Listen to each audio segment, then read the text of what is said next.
આપનો પરિચય? મારું નામ સંજય કે ભડિયાદરા છે. મારા ભાઈબંધ ગિરીશભાઈના ઘરે આજ ગણપતિ લીધા છે, તે માટે અમે બધા અહીંયા પધાર્યા છીએ.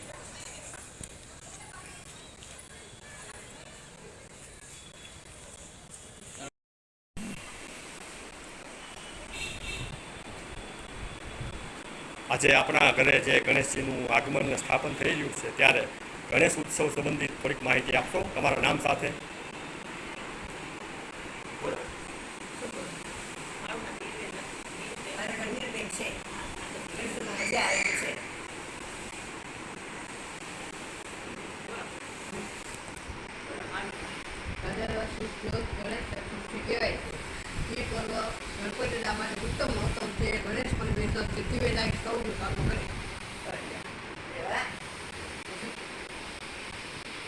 આપ ગણેશ ઉત્સવ સંબંધિત થોડીક માહિતી આપો. ગણપતિનો ઉત્સવ બધા ધામધૂમથી ખૂબ જ ઉજવે છે. બધા નાના મોટા બધા ભેગા મળીને સરસ મજાનો આનંદ ઉલ્લાસથી ગણપતિ દાદાને વધાવે છે. ખૂબ જ આનંદથી બધા ગણેશ ઉત્સવ આપણા ઘરે થઈ રહ્યો છે, ત્યારે આપને કેવી અનુભૂતિ થાય છે?